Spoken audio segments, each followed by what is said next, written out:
Good morning! Today we're going to look at some different ways that you can bond with your bearded dragon.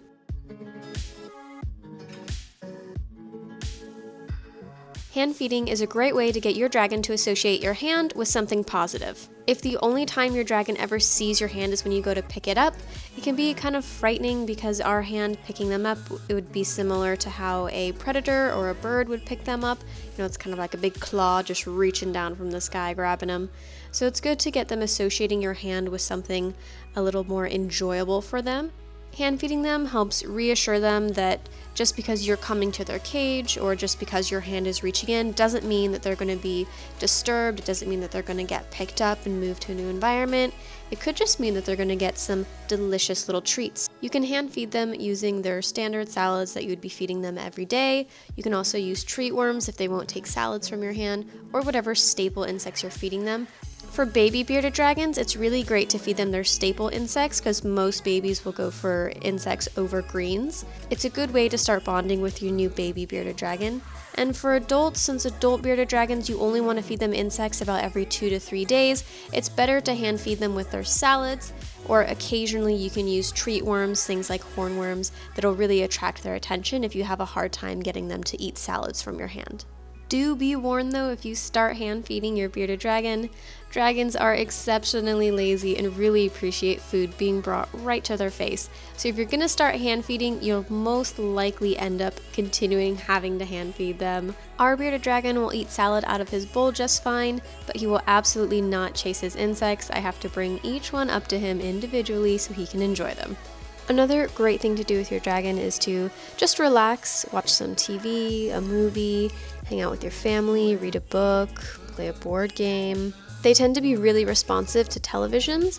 They see the flashing colors and they hear all the distracting noises, and it's just something that's really different from their natural environment, and so it interests them. And because they are so docile, they definitely make great reading partners or study buddies. If you're in school and you have to study, they can help keep you company and make all of that a little more enjoyable for you. These are great activities because they entertain both you and your dragon, and it's not something you have to go out of your way to do. It's something you just enjoy doing by yourself, so might as well just kind of invite your dragon along. Sitting on the couch or the floor also provides a safe place for your dragon to wander around and kind of explore, and you don't have to worry too much about them jumping off of anything, but always do make sure to keep an eye on them just because you definitely don't want them jumping off the back of the couch or the back of a chair. These activities are great for independent dragons or dragons that are kind of skittish because they're not being restrained in any way. They have that freedom to kind of move at their own pace. Some dragons will walk around and explore, and some will just cuddle up to you and just lay there for a few hours. If you have a rescue dragon, a new baby, or any sort of skittish dragon, I recommend trying out any of these activities, but allow the dragon to remain in its enclosure.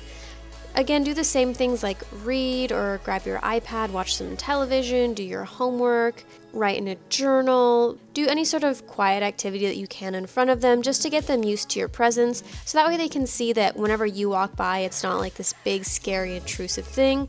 You have to let them know that, hey, I'm going to come by and I'm just going to sit here for a few hours, or I'm just going to sit here for a few minutes and it's going to be fine and you're okay. The last thing you can try doing is called the beardy burrito.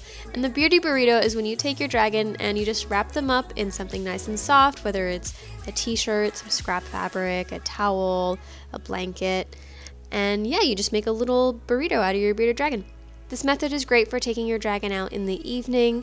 You want to give them a nice, soft, dark place for them to kind of curl up into. It's also great for helping kind of soothe and calm skittish dragons. However you end up wrapping them up, you just want to make sure it's loose enough so they can easily walk out of it. This is absolutely not meant to restrain or confine them. It's just meant to provide a nice, warm, cozy thing. And for some reason, dragons just really seem to love soft blankets.